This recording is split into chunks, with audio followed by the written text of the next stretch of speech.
Hi,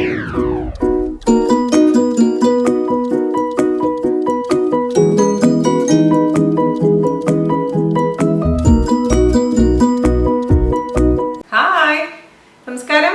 എന്താണ് വിശേഷം? എല്ലാവരും സുഖം തന്നെയല്ലേ? ഞാനിവിടെ സുഖമായിരിക്കുന്നു. അപ്പോൾ നമ്മളിന്ന് ചെയ്യാൻ പോകുന്നത് വളരെ സിമ്പിൾ ആയിട്ടുള്ള ഡ്രിങ്ക് ആണ്. നാട്ടിലൊക്കെ ഇപ്പോൾ നന്നായി ചൂടൊക്കെ തുടങ്ങി ഡ്രിങ്ക്സ് ഒക്കെ ഇടാനൊക്കെ എന്നോട് പറയാറുണ്ട്. അപ്പോൾ ഞാൻ കഴിഞ്ഞ ദിവസമായിട്ടുണ്ടായിരുന്ന നെല്ലിക്ക സ്ക്വാഷ് കാണാത്തവർ കാണാൻ മറക്കരുത്, ഉണ്ടാക്കി നോക്കാനും മറക്കരുത് കേട്ടോ. ഇതെന്ന് പറഞ്ഞു കഴിഞ്ഞാൽ സിമ്പിൾ ആയിട്ടുള്ളൊരു റെസിപ്പിയാണ്. അതായത് നമ്മൾ സാധാരണ രീതിയിൽ മോരും വെള്ളം, അതായത് സംഭാരം ചെയ്യാറുണ്ട് അല്ലേ? അപ്പൊ അതുപോലെ തന്നെ നാരങ്ങ വെച്ചുള്ള സംഭാരമാണ്. നിങ്ങൾ കുറച്ച് പേർക്കൊക്കെ അറിയുന്നുണ്ടാവും, പക്ഷെ കുറച്ച് പേർക്ക് അറിയാത്തവരായിട്ടുണ്ടാവും അല്ലേ? അപ്പൊ നിങ്ങൾ എന്തായാലും ട്രൈ ചെയ്ത് നോക്കുക. ഇതെന്ന് പറഞ്ഞു കഴിഞ്ഞാൽ നമ്മളെ അടുക്കളയിൽ എപ്പോഴും ഉണ്ടാവുന്ന ഐറ്റംസ് വെച്ചിട്ടാണ് ഉണ്ടാക്കുന്നത്. ദാഹം തോന്നുമ്പോൾ അടുക്കളയിലോട്ട് പോവുക, ഉണ്ടാക്കുക, കുടിക്കുക. അതിനുശേഷം എൻ്റെ ഒരു അഭിപ്രായം പറയാൻ മറക്കരുത്. അതുപോലെ തന്നെ ഷെയർ ചെയ്യാനും ലൈക്ക് ചെയ്യാനും മറക്കരുത് കേട്ടോ. അപ്പോൾ ഒട്ടും താമസിക്കണം. നമുക്ക് എങ്ങനെയാണ് നാരങ്ങ വെച്ചിട്ട് വളരെ സിമ്പിൾ ആയിട്ടുള്ള സംഭാരം തയ്യാറാക്കാം എന്ന് നോക്കിയിട്ട് വരാം. ഓക്കെ.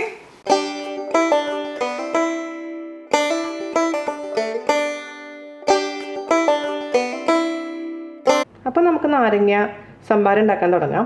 നിങ്ങൾ എത്ര പേര് ചെയ്തിട്ടുണ്ട് നാരങ്ങ സംഭാരം? ഒരുപാട് പേര് ചെയ്തിട്ടുണ്ടാവും അല്ലേ? ഞാൻ എപ്പോഴും ചെയ്യുന്നൊരു സംഭവമാണിത്. ഞാൻ സാധാരണ രീതിയിൽ ഒരുപാട് മധുരമുള്ള ഐറ്റംസ് കുടിക്കാറില്ല. നിങ്ങൾക്കിപ്പോൾ സ്ക്വാഷൊക്കെ കാണിച്ചു തരാറുണ്ടെങ്കിൽ പോലും ഞാൻ കഴിക്കുമ്പോൾ ഉപ്പുള്ളതും അതല്ലെങ്കിൽ ഇതുപോലത്തെ കുറച്ച് സ്പൈസി ആയിട്ടുള്ള ഡ്രിങ്ക്സാണ് കഴിക്കാറ്. സംഭാരം, സാധാരണ നമ്മൾ മോര് വെച്ചുള്ള സംഭാരം, അതുപോലെ തന്നെ ഈ സംഭാരമൊക്കെയാണ് കൂടുതൽ കഴിക്കാൻ ഞാൻ താല്പര്യപ്പെടുന്നത്. കാരണം മധുരം എപ്പോഴും കഴിച്ചു കഴിഞ്ഞാൽ ശരിയാവില്ലല്ലോ. പിന്നെ ഒരുപാട് ഐസ് ഇട്ടതൊന്നും ഞാൻ കഴിക്കാറില്ല. അപ്പോൾ ഞാനിപ്പോൾ ഇതിലേക്ക് ഐസ് ഉപയോഗിക്കുന്നില്ല, ഐസ് വാട്ടർ ഉപയോഗിക്കുന്നില്ല. അതേസമയം നിങ്ങൾക്ക് ഐസ് വാട്ടർ വേണമെന്നുണ്ടെങ്കിൽ ഐസ് വാട്ടറിൽ ഉണ്ടാക്കാം, ഐസ് ഇടുന്നുണ്ടെങ്കിൽ ഐസ് ഇടാം കേട്ടോ. അപ്പോൾ അത് നിങ്ങളുടെ താല്പര്യം അനുസരിച്ച് മാറ്റം വരുത്താം. ശരിക്കും പറഞ്ഞു കഴിഞ്ഞാൽ തണുപ്പ് കാലത്ത് ഒരുപാട് ഐസ് കഴിക്കാതിരിക്കുന്നതാണ് ഏറ്റവും നല്ലത്. കാരണം ഐസ് എന്ന് പറഞ്ഞാൽ ശരീരത്തിന് ചൂട് പ്രധാനം നൽകുന്നൊരു സംഭവമാണ്. അത് പക്ഷേ പലർക്കും അറിയില്ല. ഒരുപാട് ഐസ് ഉള്ള സംഭവങ്ങളൊക്കെ കുടിക്കാറ്. അപ്പം മാക്സിമം നിങ്ങളത് ഒഴിവാക്കുക. ശരീരത്തിന് തണുപ്പ് നൽകുന്ന കാര്യങ്ങളാണ് നമ്മൾ കുടിക്കേണ്ടത് കേട്ടോ. അപ്പോൾ ഞാനിപ്പോൾ സംഭാരം ഉണ്ടാക്കാൻ വേണ്ടി ഒരു ലെമനാണ് എടുത്തിരിക്കുന്നത്. ഒരു ലെമൺ മുറിക്കുക. ഒരു നാരങ്ങയിൽ നിന്ന് എത്ര വെള്ളം കിട്ടുന്നോ അതിനനുസരിച്ച് വേണം നാരങ്ങയുടെ അളവൊക്കെ തീരുമാനിക്കാൻ. അപ്പോൾ ഞാനിപ്പോൾ എന്തായാലും ഒരു നാരങ്ങ എടുത്ത് നോക്കാം. അപ്പോൾ നാരങ്ങ നെക്കിൽ നാരങ്ങ വെച്ചതിന് ശേഷം ഒരു പാത്രത്തിലോട്ട് ഒഴിച്ചു കൊടുക്കുക. ഞാനിപ്പോൾ ഒരു ചെറിയ അളവ് കാണിക്കുന്നുള്ളൂ കേട്ടോ. ഒരാൾക്ക് കുടിക്കാൻ പറ്റുന്ന രീതിയിലുള്ള ഒരു അളവ് കാണിക്കുന്നുള്ളൂ. അപ്പോൾ നിങ്ങൾക്ക് എത്ര മെമ്പേഴ്സ് ഉണ്ട് അതിനനുസരിച്ച് മാറ്റം വരുത്തുക. അപ്പോൾ ചിലവരെന്താ ചെയ്യാന്ന് വെച്ച് കഴിഞ്ഞാൽ വെള്ളം എടുത്തതിന് ശേഷം ഈ നാരങ്ങ മുറിച്ചിട്ട് വെള്ളത്തിലോട്ട് ഇട്ടുകൊണ്ട് പിഴിയുന്നത് പലപ്പോഴും ശ്രദ്ധിച്ചിട്ടുണ്ട്. എൻ്റെ വീട്ടിലൊരു ചേച്ചി ഉണ്ടായിരുന്നു കേട്ടോ, പണ്ട് ഞാൻ ചെറുപ്പത്തിലെ. അപ്പോൾ ആ ചേച്ചി നാരങ്ങ വെള്ളം കലക്കി കൊണ്ടുവന്നിട്ടുണ്ടെങ്കിൽ ഭയങ്കര കൈപ്രസമായിരിക്കും. അപ്പം ഞാൻ പറയുന്നത് എന്താ ഇത് കൈപ്രസം? സാധാരണ നാരങ്ങ വെള്ളം നമ്മൾ കുറേ നേരം കലക്കി വെച്ച് കഴിഞ്ഞാൽ കൈപ്രസം വരും അല്ലേ? പക്ഷേ ഈ കലക്കിയ വശം തന്നെയും കുടിക്കുമ്പോൾ നമുക്ക് ഭയങ്കര കൈപ്രസമാണ്. അമ്മ ഉണ്ടാക്കുമ്പോൾ കൈപ്രസില്ല. അപ്പോൾ അമ്മ പറഞ്ഞു ഞാൻ നോക്കട്ടെ, നീ എങ്ങനെ ഉണ്ടാക്കണേ നോക്കട്ടെ എന്ന് പറഞ്ഞ് നോക്കിയപ്പോൾ എന്താ പുള്ളിക്കാരി ഒരു പാത്രത്തിൽ നിറയെ വെള്ളം എടുത്തിട്ട് ഈ നാരങ്ങ വെള്ളത്തിൻ്റെ ഉള്ളിലോട്ട് ഈ തൊലിയോട് കൂടിങ്ങാട്ട് ഇങ്ങനെ ഞെക്കി പിഴിഞ്ഞുകൊണ്ടിരിക്കുക. അപ്പോൾ ഈ തൊലിയുടെ കൈപ്രസം മുഴുവനും ഈ വെള്ളത്തിലോട്ട് പോയിക്കൊണ്ടിരിക്കുന്നത് മനസ്സിലായോ? അപ്പോൾ അവർക്കത് അറിയില്ല. അതുകൊണ്ട് അങ്ങനെ ചെയ്യാൻ പാടില്ല. അപ്പോൾ നിങ്ങളുടെ അടുത്ത് നാരങ്ങ ഞെക്കി ഇല്ലെങ്കിൽ പോലും കയ്യിൽ നിന്ന് മുകളിൽ നിന്ന് മാത്രം നാരങ്ങ പിഴിയുക. അതേസമയം വെള്ളത്തിൽ നാരങ്ങ മുക്കാതിരിക്കുക. അത് ശ്രദ്ധിക്കണം കേട്ടോ. അല്ലെങ്കിൽ നാരങ്ങ വെള്ളം എന്ന് പറഞ്ഞാൽ കൈപ്രസായിരിക്കും. ഒരു നാരങ്ങയുടെ ജ്യൂസ് ഞാനിതിലേക്ക് ഒഴിച്ചു കൊടുത്തിട്ടുണ്ട്.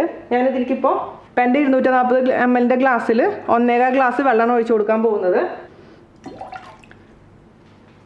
ഇനി അതിലൂടെ നമുക്ക് വേണ്ടത് എന്താണെന്ന് വെച്ച് കഴിഞ്ഞാൽ, ഇത് സംഭാരം ആയതുകൊണ്ട് കുറച്ച് പച്ചമുളക്, ഒരു ചെറിയ കഷ്ണം ഇഞ്ചി, കുറച്ച് കറിവേപ്പില, ആവശ്യത്തിന് ഉപ്പ്, ഇത്ര ഐറ്റംസാണ് നമുക്ക് വേണ്ടത്. അപ്പോൾ പച്ചമുളക് എന്ന് പറയുന്നത് ഞാൻ പച്ചമുളക് ചതയ്ക്കുന്നില്ല. സാധാരണ നമ്മൾ സംഭാരത്തിലേക്ക് പച്ചമുളക് ചതച്ചാണ് ഇടാറ്. ഞാനിപ്പോൾ ഒരു പച്ചമുളകിൻ്റെ 1/4 ഭാഗം മാത്രം.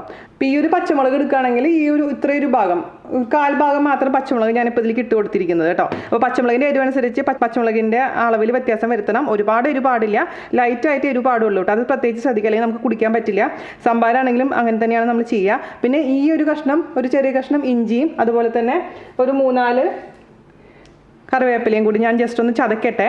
ചിലപ്പോൾ വേണമെന്നുണ്ടെങ്കിൽ നിങ്ങൾക്ക് ഇത് 2 ചെറിയുള്ളി ഇട്ട് കൊടുക്കാം. പക്ഷേ ഞാൻ നാരങ്ങ സംഭാരത്തിൽ ചെറിയുള്ളി ഇടാറില്ല. അതേസമയം നമ്മുടെ മോര് കൊണ്ടുണ്ടാക്കുന്ന സംഭാരത്തിൽ ഞാൻ ചെറിയുള്ളി ഇടാറുണ്ട് കേട്ടോ. അപ്പോൾ ഈ ഇഞ്ചിയും കറിവേപ്പിലയും നന്നായി ചതച്ചതിന് ശേഷം ഇതിലേക്ക് ഇട്ട് കൊടുക്കാം. അപ്പോൾ ഇതുപോലത്തെ ഇതിലേക്ക് ഇട്ട് കൊടുത്തതിന് ശേഷം നന്നായിട്ട് ചതച്ചെടുക്കട്ടെ ഞാൻ. ഇപ്പോൾ ഇഞ്ചിയും കറിവേപ്പിലയും ഞാൻ ചതച്ചെടുത്തിട്ടുണ്ട്. ഇത് നമുക്ക് നമ്മുടെ വെള്ളത്തിലോട്ട് ഇട്ട് കൊടുക്കാം. വേണമെന്നുണ്ടെങ്കിൽ പച്ചമുളക് ഇതുപോലെ തന്നെ ചതയ്ക്കാം കേട്ടോ, കുഴപ്പമൊന്നുമില്ല. പക്ഷേ ഞാൻ പച്ചമുളക് അരിഞ്ഞിടാനാണ് ഇഷ്ടപ്പെടുന്നത്. ഇട്ട് കൊടുത്തിട്ടുണ്ട്. ഒരുപാട് ഇഞ്ചിയും പാടില്ല, ഒരുപാട് കറിവേപ്പിലയും പാടില്ല. എല്ലാം ഒരു മിതമായ രീതിയിൽ മാത്രം ചേർത്ത് കൊടുക്കാൻ പാടുള്ളൂ. നമുക്കിനി ഇതിലോട്ട് ആവശ്യത്തിന് ഉപ്പിട്ട് കൊടുക്കാം. ഉപ്പ് എപ്പോഴും ഇടുമ്പോൾ ശ്രദ്ധിക്കുക, കുറച്ചിട്ട് കൊടുക്കുക. അതിനുശേഷം മിക്സ് ചെയ്ത ശേഷം നമ്മളൊന്ന് ടേസ്റ്റ് ചെയ്ത് നോക്കുക. ഓക്കെ, ആവശ്യത്തിന് ഉപ്പുണ്ടോ നോക്കുക. ഒരുപാട് ഉപ്പിടാൻ പാടില്ല. ഉപ്പിട്ട് കഴിഞ്ഞാൽ പിന്നെ നമുക്ക് ഈ വെള്ളം കുടിക്കാനേ പറ്റില്ല. അപ്പോൾ ഞാൻ ജസ്റ്റ് ഇതിൻ്റെ ടേസ്റ്റ് ഒന്ന് നോക്കട്ടെ. കുറച്ചും കൂടെ ഉപ്പ് വേണം. നിങ്ങൾക്ക് നോക്കിയിട്ട് പുളി കൂടുതലാണെന്ന് തോന്നുകയാണെങ്കിൽ ആവശ്യത്തിനനുസരിച്ച് വെള്ളം ഒഴിച്ച് കൊടുക്കും. ഇപ്പം ഇച്ചിരി പുളി കൂടുതലാണ് നാരങ്ങയ്ക്ക്, അതുകൊണ്ട് ഞാനിതിലേക്ക് ഒരു 1/4 ഗ്ലാസും കൂടി വെള്ളം ഒഴിച്ച് കൊടുക്കാൻ പോവുകയാണ്. അപ്പം മൊത്തത്തിൽ ഞാനിപ്പോൾ 1.5 ഗ്ലാസ് വെള്ളമാണ് എടുത്തിരിക്കുന്നത് കേട്ടോ. അപ്പോൾ ഞാൻ പറഞ്ഞില്ലേ, നാരങ്ങയുടെ നീരനുസരിച്ച് നമ്മുടെ ചേർക്കുന്ന വെള്ളത്തിൻ്റെ അളവിലും വ്യത്യാസം വരും. ഇത്രയുള്ള പരിപാടി. അപ്പോൾ ഒന്നും കൂടെ ഞാൻ നോക്കട്ടെ ടേസ്റ്റ്. അരെ വാ, കറക്റ്റായിട്ടുണ്ട്. പാകത്തിന് എരിവുണ്ട്, പാകത്തിന് ഉപ്പുണ്ട്, ആ ഇഞ്ചിയുടെയും അതുപോലെ തന്നെ കറിവേപ്പിലയുടെയൊക്കെ മണോ എല്ലാം കൂടി ആകുമ്പോൾ അടിപൊളിയായിട്ടുണ്ട്. അപ്പോൾ ഇത് കുടിച്ചാൽ മതി, നമ്മളെ ദാഹം നന്നായിട്ട് മാറും. ലെമൺ വാട്ടർ വളരെ നല്ലതാണ് നമ്മുടെ ശരീരത്തിന്. വൈറ്റമിൻ സി ആണ് ലെമൺ വാട്ടർ ഏത് രീതിയിലാണെങ്കിലും. അപ്പം ഇങ്ങനെ തന്നെ കുടിക്കണമെന്നില്ല, വെറുതെ ഉപ്പിട്ട് വേണമെങ്കിലും കുടിക്കാം. അപ്പോൾ ഞാനിപ്പോൾ ഒരു 2 ഗ്ലാസ്സിലോട്ട് ഒഴിക്കാൻ പോവാണ്. അരിച്ചിട്ട് വേണമെങ്കിൽ ഉപയോഗിക്കാം, അരിക്കാണ്ട് വേണമെങ്കിൽ ഉപയോഗിക്കാം. സാധാരണ നമ്മൾ സംഭാരം കുടിക്കാൻ തരുമ്പോൾ അരിക്കാണ്ട് തന്നെയാണ് നമുക്ക് സാധാരണ തരാറല്ലേ. എനിക്ക് അത് തന്നെയാണ് ഇഷ്ടം. അപ്പോൾ വേണമെന്നുണ്ടെങ്കിൽ നിങ്ങൾ അരിച്ചോളൂ. ഞാനിപ്പോൾ ഇവിടെ അരിക്കാണ്ട് തന്നെയാണ് ഉപയോഗിക്കാൻ പോകുന്നത്. അപ്പോൾ ഞാൻ 2 ഗ്ലാസ്സിലോട്ട് ഒഴിച്ചു കൊടുക്കാൻ പോവുകയാണ്. അപ്പോൾ പച്ചമുളകിൻ്റെയും ഞാൻ പറഞ്ഞ പോലെ പച്ചമുളകിൻ്റെയും ഇഞ്ചിയുടെയും കറിവേപ്പിലയുടെയും ഇതുപോലെ തന്നെ നാരങ്ങ നീരിൻ്റെയൊക്കെ അളവ് നിങ്ങൾ തീരുമാനിക്കുക കേട്ടോ. അപ്പോൾ അടിപൊളിയായിട്ടുള്ള നാരങ്ങ സംഭാരം റെഡി ആയിട്ടുണ്ട്. എല്ലാവരും ട്രൈ ചെയ്ത് നോക്കുക.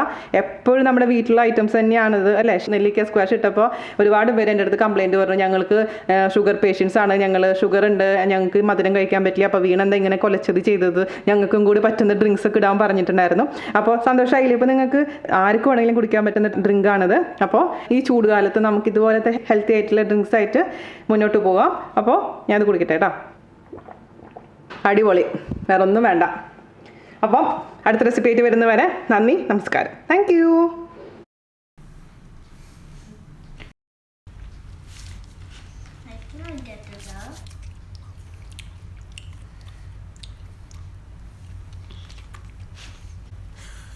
ഇതിപ്പോ പാത്രത്തിൽ ഇടാൻ വല്ല ഉണ്ടാവോ? എല്ലാ വായലിക്കുള്ള പോണത്. ഞാനും ടേസ്റ്റ് ചെയ്തു.